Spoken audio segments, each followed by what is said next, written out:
Opération de distribution de cartes d'électeurs pour le compte de la présidentielle en Côte d'Ivoire. Il s'enregistre un engouement timide de la part des citoyens.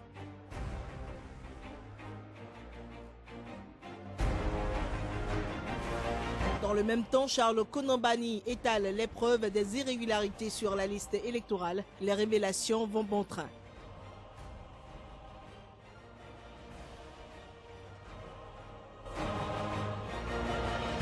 Quant à la première dame, elle ne perd pas son temps. Elle baigne dans la campagne électorale pour le compte de son époux, le président sortant.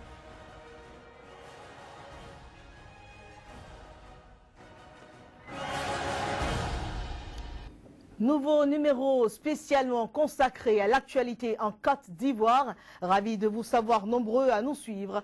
Le journal précédera un débat sur le risque d'un faible taux de participation à ce scrutin. Lequel débat connaîtra la participation de deux invités déjà présents dans ce studio, également de notre envoyé spécial en Côte d'Ivoire dans le cadre de ces élections.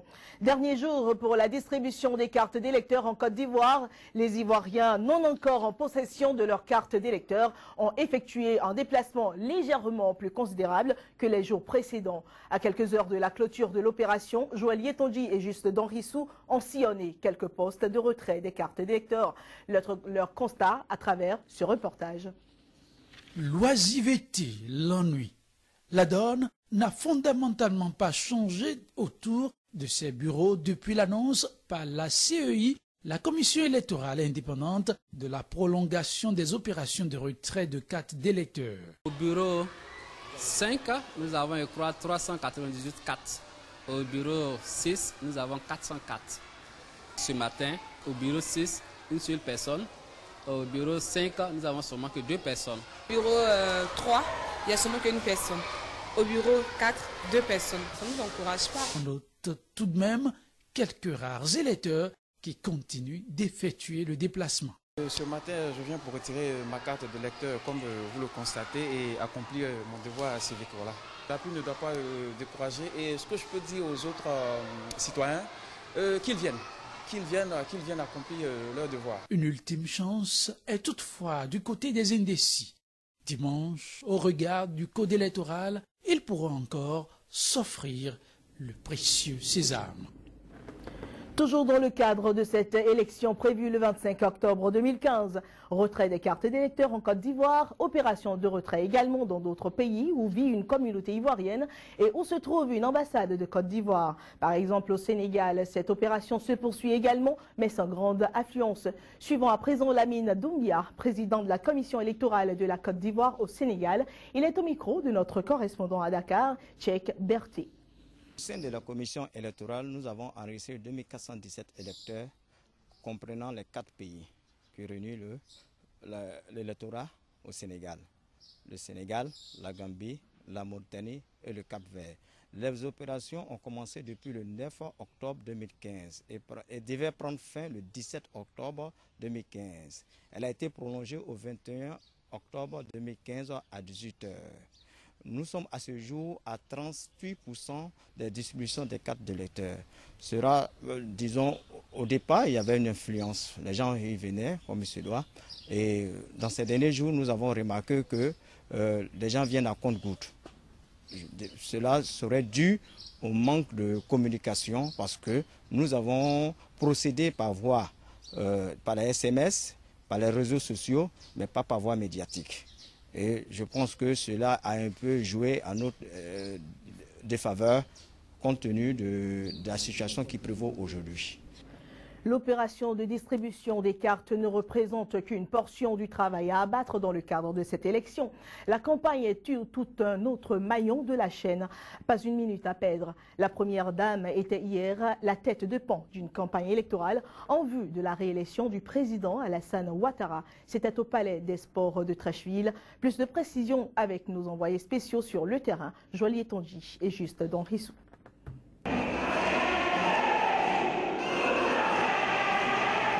Le temps est à la mobilisation. La grande mobilisation autour de la première dame de Côte d'Ivoire, Dominique Ouattara, et de son acolyte de tous les combats depuis la campagne, l'ex-première dame Henriette Bédier. Toute activité cessante, la jambe féminine ivoirienne a rallié le palais des sports de Treichville pour vanter et promouvoir les mérites de son jockey pour le scrutin en vue, Alassane Dramane Ouattara.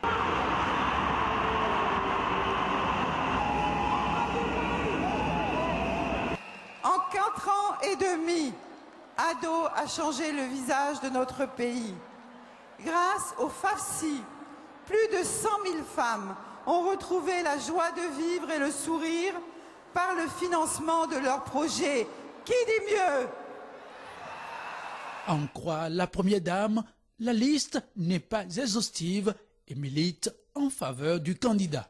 Je compte sur vous pour qu'au soir du 25 octobre 2015, Alassane Ouattara, mon chéri, soit réélu Tako Kele.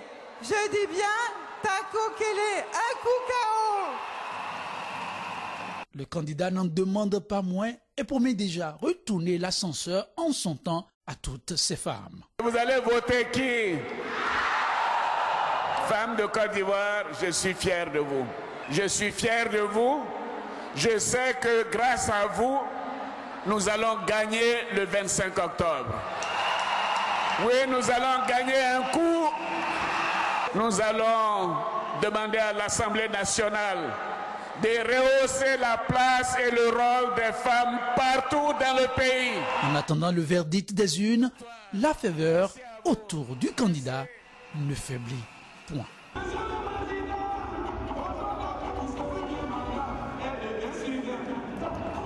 Du côté de l'opposition, l'heure est à la minutie et aux vérifications.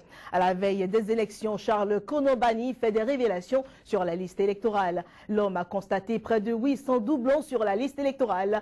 Malgré l'introduction de la biométrie, le candidat met en garde contre les menaces qui pèsent sur le scrutin électoral. C'était au cours d'une conférence de presse à sa résidence à Cocody, dans le quartier chic de la Riviera. Chris Paterne à Sémian. Résidence de Charles Konobani à Abidjan. Dans la cour, quelques journalistes étrangers séjournant dans la capitale économique ivoirienne à l'occasion du scrutin électoral du 25 octobre 2015. Il y a de cela quelques jours, dans le cadre de la campagne, Charles Konobani était invité sur le plateau de la télévision ivoirienne à l'émission Face aux électeurs, une tribune offerte aux candidats des présidentielles pour convaincre les Ivoiriens sur leurs aptitudes à conduire le pouvoir d'État. Ce mardi, il était face à la presse privée et internationale. Pour lui, il y a des sujets qui prêteraient à discussion avant l'ouverture des urnes ce dimanche en Côte d'Ivoire. Des 6 100 000 électeurs qui sont inscrits sur la liste définitive. Si on ne décèle que 3, alors on aurait dit soyons indulgents. Mais ce n'est pas de ça qu'il s'agit. Jusqu'à nouvel ordre, c'est ça que j'appelle doublon. Avant même la tenue des élections et la proclamation des résultats, Charles Konobani brandit un certain nombre d'irrégularités. J'ai ici au moins 794. Chiffre qui a été obtenu par croisement de l'échantillon traité. Ces doublons ont été constatés dans plusieurs villes et localités de la Côte d'Ivoire, selon le président de la Coalition nationale pour le changement CNC, qui, dit-il, veut s'aimer les grains du dialogue pour espérer récolter la victoire au soir du 25 octobre 2015 à Abidjan. Voilà, c'était la première partie de cette édition spéciale présidentielle en Côte d'Ivoire. Nous allons donc commencer la deuxième partie qui est constituée d'un mini-débat qui sera donc sur la menace du faible taux de participation à la présidentielle en Côte d'Ivoire. Pour en parler dans ce studio, deux invités. Nous démarrons par Emmanuel Crépy. Il est journaliste à SICA. Emmanuel Crépy, bonsoir. Bonsoir. Et nous avons également Herbert Rouibo, éditorialiste à l'Éditorial. Bonsoir. Bonsoir, excellente consoeur.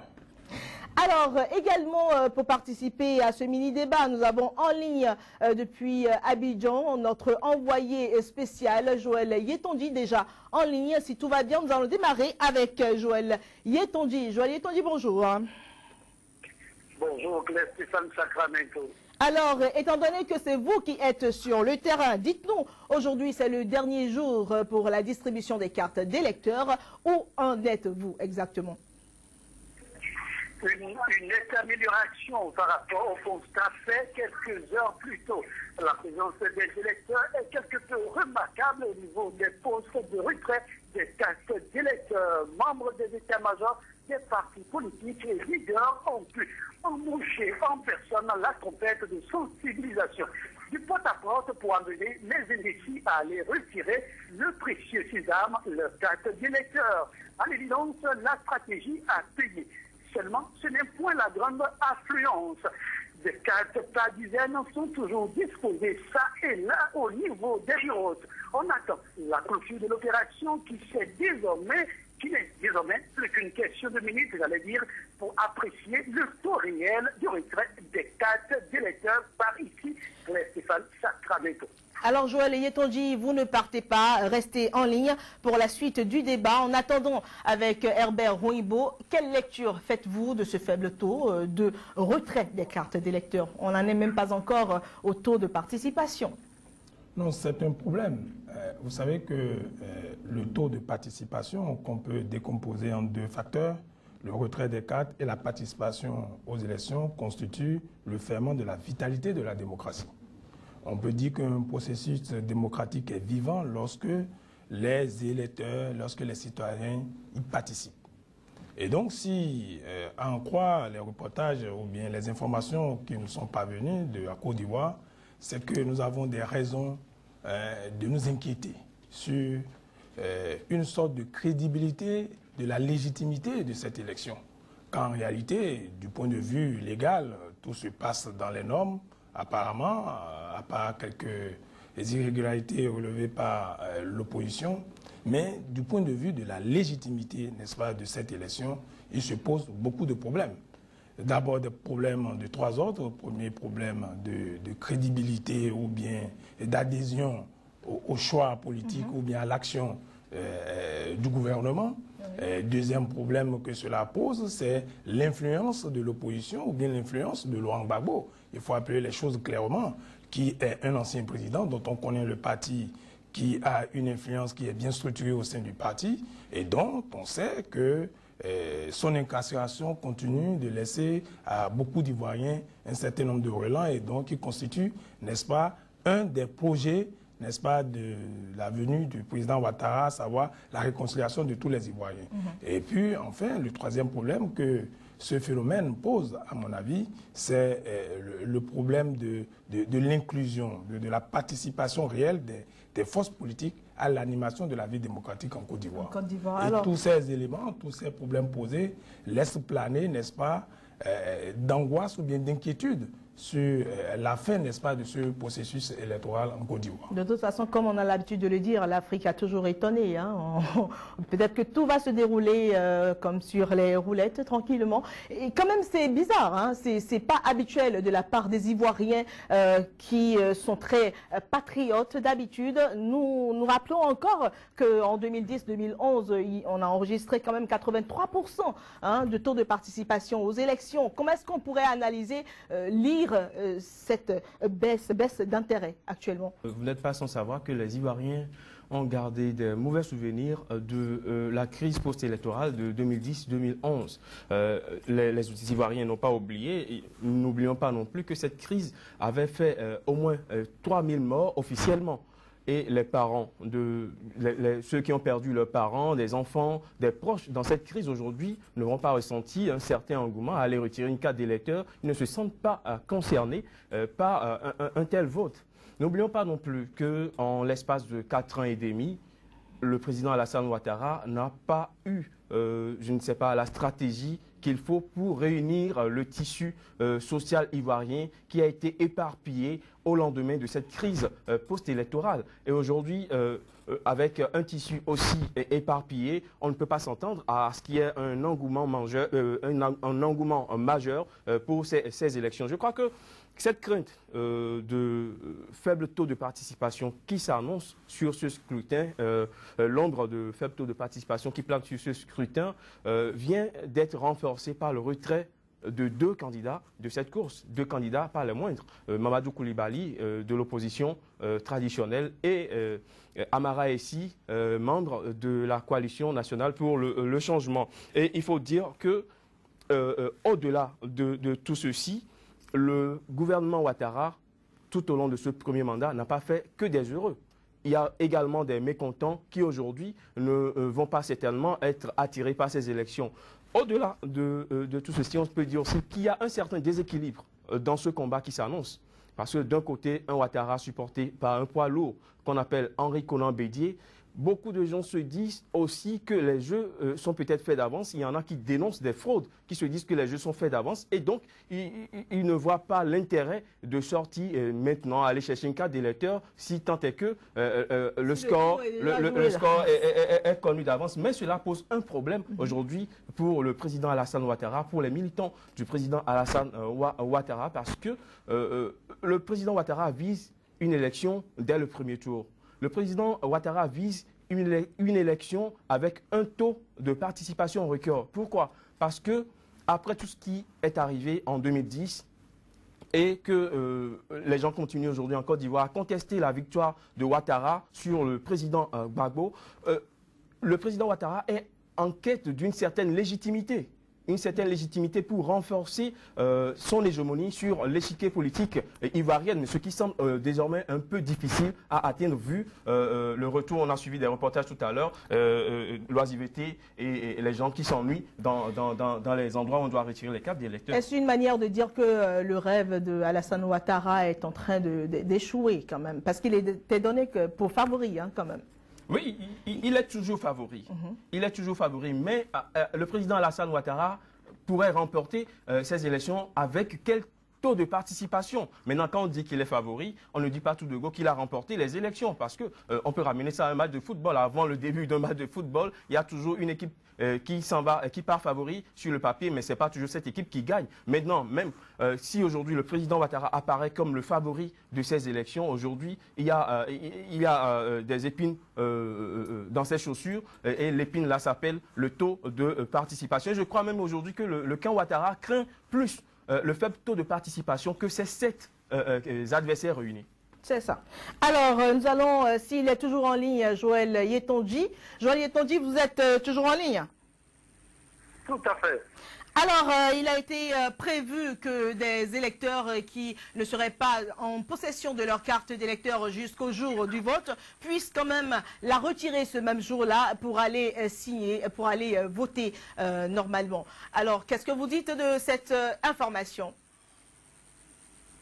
Il faut souligner qu'il ne s'agit pas là d'une formule fantaisiste. Eh bien, c'est le législateur ivoirien qui l'a prévu, c'est dans le code électoral. Et ceci vient comme parade au constat fait actuellement sur le terrain. Et ce qu'il y a lieu de souligner et qu'on ne relève pas suffisamment, c'est que le jour du vote, la tendance peut être inversée. On pourrait assister à un taux de participation important. Mais pour cela, il va falloir que le jour J, les Ivoiriens puissent quitter chez eux et aller sacrifier à ce devoir civique. Donc, accomplir dignement le devoir civique.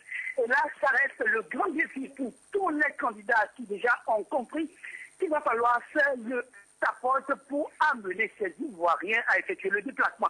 Il faut poser un peu plus tôt la question de savoir ce qui pourrait expliquer cette désaffection. Oui, la raison fondamentale, c'est que les séquelles de la crise post-électorale sont encore là, vivaces dans les esprits, au nom du choix d'un candidat. Les amis d'hier sont devenus des ennemis, des frères d'une même famille, se dépassent sans pour autant se serrer la main. Les plaies sont encore là, ne sont pas encore cicatrisées. Les Ivoiriens ne veulent plus revivre une situation pareille. On veut regarder de l'avant.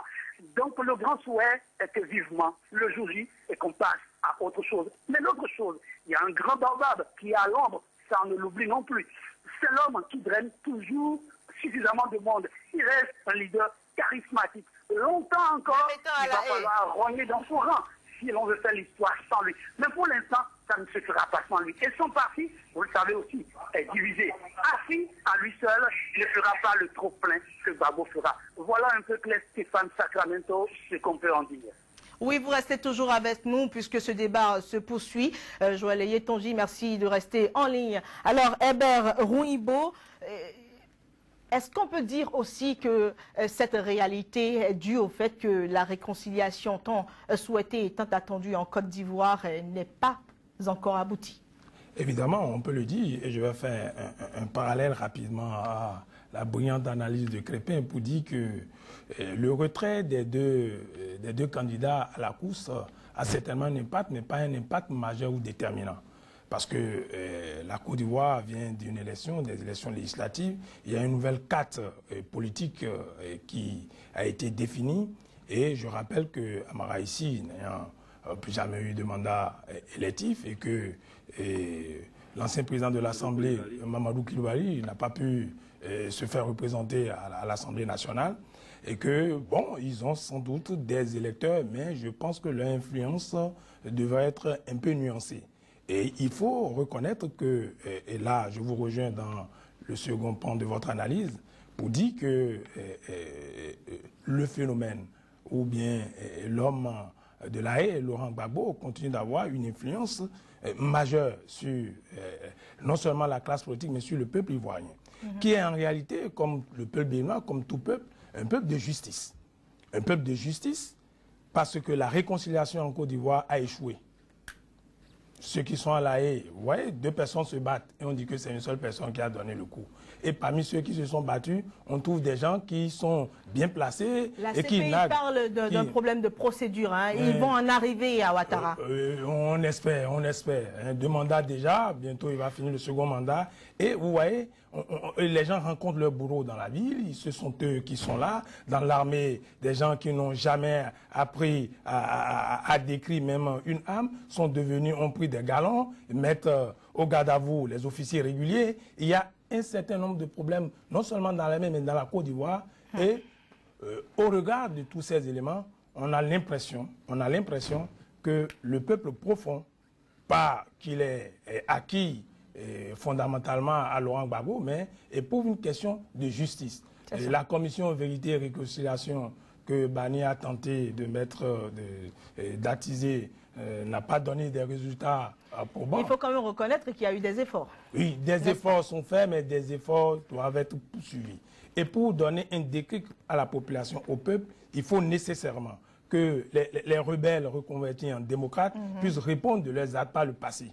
Tant qu'il n'y aura pas une sorte d'équité dans le processus de justice et de réconciliation, il est normal que, malgré l'embellie économique, malgré le programme économique flambant et flamboyant marqué par la construction de ponts Henri Konan Bédier qui s'inonde de temps en autre, malgré tout cela, on ne peut pas dire que aucune œuvre humaine n'est parfaite. Je suis d'accord, madame, mais il faut reconnaître que ça s'inonde. Et au-delà de cela, très rapidement, au-delà de cela, il faut que les leaders politiques comprennent que on ne peut rien faire avec les peuples tout en restant au-dessus d'eux.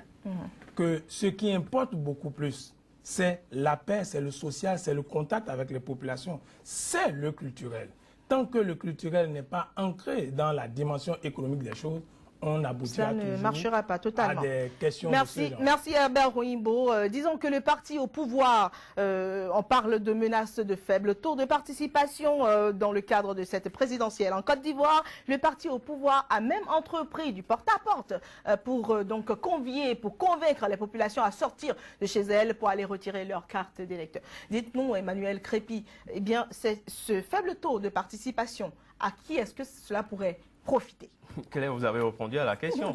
Parce que si le parti au pouvoir organise parallèlement à la campagne électorale pour se faire élire, une autre campagne pour faire sortir les Ivoiriens pour aller voter, cela signifie qu'aujourd'hui, comme je l'avais dit tantôt, Ouattara craint plus le faible taux de participation que ces 7 adversaires réunis. Ouattara, certes, veut faire un coup KO. Ouattara, certes, veut faire un Tako Kele, mais pas un Tako Kele handicapé. Voilà ce qui justifie aujourd'hui cet engouement du parti au pouvoir de mener une telle campagne. Et n'oubliez pas qu'aujourd'hui, les conditions sont désormais réunies pour que le parti au pouvoir continue toujours d'appeler les Ivoiriens à sortir massivement. Ils vont mener les combats, ils vont décupler leur énergie autant que se peut parce que, comme vient de le dire notre envoyé spécial sur place, le dimanche, le jour du vote, les électeurs avec leur carte d'identité pourront toujours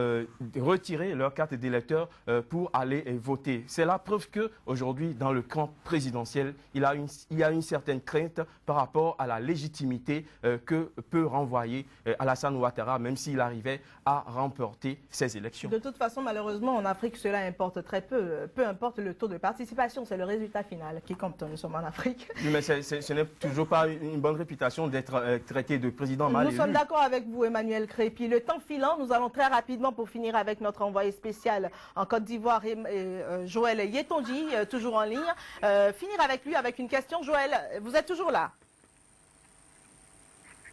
Joël Yetonji. Alors, il était prévu une déclaration d'un des frères de Blé Goudé aujourd'hui. Est-ce que cette déclaration a été faite? S'il vous plaît, je ne vous reçois pas, retenez, s'il vous plaît. Il était prévu une déclaration d'un des frères de Blé Goudé aujourd'hui par rapport à la tenue de cette élection présidentielle. Est-ce que finalement cela s'est tenu? Oui, la déclaration du frère de Blé Goudé a été effective, mais cette déclaration ne visait que l'épineuse question que vous avez eu à aborder tout à l'heure, celle de la participation. Le frère aîné de Blé Goudé a estimé que tous ceux qui se disent patriotes et qui aiment Gbagbo doivent pouvoir sortir massivement et aller voter. Parce que, pense-t-il, la seule façon d'œuvrer pour la libération de Laurent Gbagbo, c'est d'aller aux urnes et exprimer voix contraire qui pourra permettre d'avoir une nouvelle tête pour conduire la BAC Côte d'Ivoire. Donc, un nouvel homme à la tête du pays. Mais ceci reste-t-il possible? Les Ivoiriens sortiront-ils pour aller retirer le précieux sésame? Ça reste la grande interrogation. Cet appel du frère aîné de Blé Goudé sera-t-il aussi suivi? Beaucoup croient-ils à cet appel? C'est la grosse interrogation dont la réponse nous sera donnée le jour J. Mais pour l'heure, la réalité, elle est là. L'engouement n'est pas manifeste sur le terrain.